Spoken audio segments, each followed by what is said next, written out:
On February 28th in Japan, the Kingdom Hearts 3 Ultamania Guide came out, and it answers a lot of questions, a lot of lore-based stuff, and a lot of other just general questions about Kingdom Hearts 3 from Tetsuya Nomura himself, the director of the game.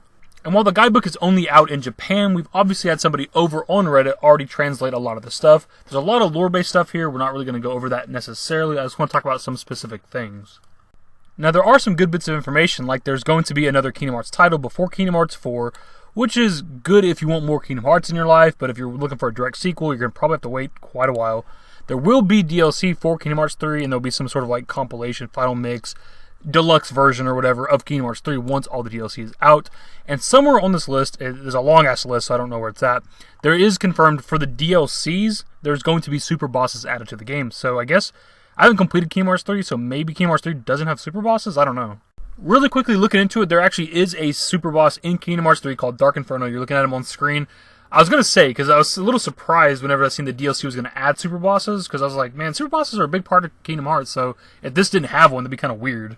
Now on to the actual topic of the video. In this Ultamania guidebook, Tetsuya Nomura explains to us why Kingdom Hearts 3 doesn't have any Final Fantasy characters at all, which I was kind of unaware of, because again, I haven't finished the game, but I've noticed along the way that I haven't seen any Final Fantasy characters.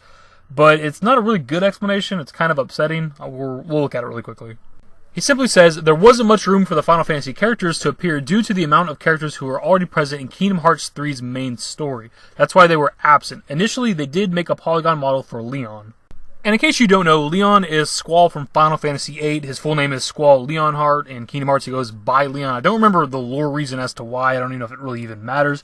It's kind of a weird one. Like, this was the only Final Fantasy character they even attempt to make for Kingdom Hearts 3. I don't know how important he was to the Kingdom Hearts story. It's kind of weird.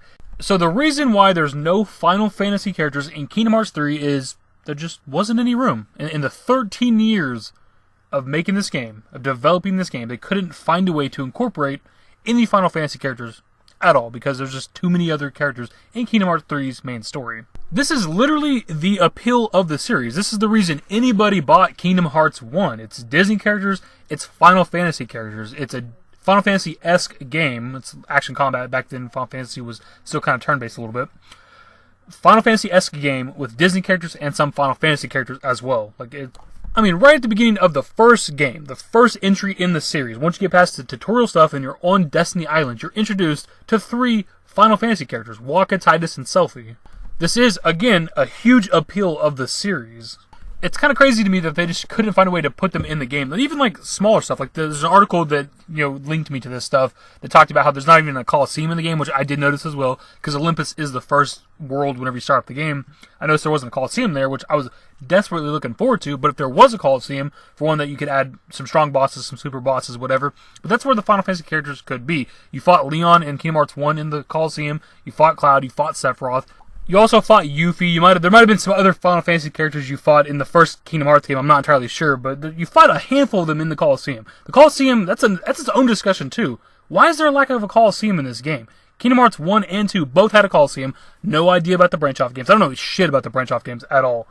The Coliseum was one of the most fun experiences for me when it came to playing Kingdom Hearts. I loved going up the ranks, getting harder and harder. The Sephiroth boss fight in the first Kingdom Hearts was awesome. I remember when I first came across it, because I think it did once you got really high up in the ranks, there's a question mark, and you just clicked on it, you went into the Coliseum, and you're fighting Sephiroth. And I was super excited about that, because I've been a fan of Final Fantasy VII for a long time. I was happy to see Cloud in the game as well, but once I seen this mysterious boss fight in the Coliseum, went in there, and I'm fighting Sephiroth, that just appealed to me a lot. And Sephiroth, that's another discussion too. Sephiroth is an iconic boss from the Kingdom Hearts, at least the numbered entries.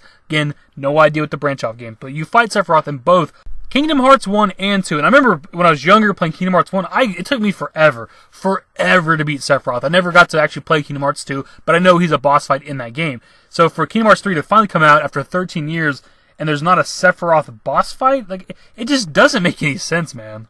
And the argument coming from Tetsuya Nomura and Square Enix is that Kingdom Hearts doesn't really need the Final Fantasy characters anymore. They have a ton of their own characters. And, Tetsuya Nomura said that there's too many characters already in the main story of Kingdom Hearts 3, but the Final Fantasy characters didn't have to be a part of the actual story. Again, if there was a Coliseum, at the very least, you could have incorporated some Final Fantasy characters there for some interesting fights. And if I'm being 100% honest, when I purchased Kingdom Hearts 3, part of the appeal for me was the inevitable Sephiroth boss fight. And the fact that there's zero, and I'm finding out now, making this video, that there's absolutely zero Final Fantasy characters in this game at all, is just, it's very like disheartening. It's a major letdown for me. And we know that the FF7 remake is coming out sometime after this game has released, and having at least some Final Fantasy VII characters, at least like Cloud and Sephiroth, in this game would help to market for that remake inevitably coming out. Not that it necessarily needs the help. I don't know, kind of a ranty video here at the end. I think I kind of need to do a rant about this game in general because I got a lot of complaints. Anyways, I felt like discussing that because it just kind of surprised me when I read the reason for the lack of characters was just there was no room. It's not a really good excuse in my opinion. Anyways, leave your thoughts in the comment section below. If you guys enjoyed the video, give it a thumbs up, subscribe to the channel if you guys are new, turn on notifications, follow me on Twitter at TheDashingDavid, at my Discord. Links to my social networks are in the description and in the outro. Later, guys. Give me forever for a while, give me forever for a while. Quit acting like a baby, or at least less like a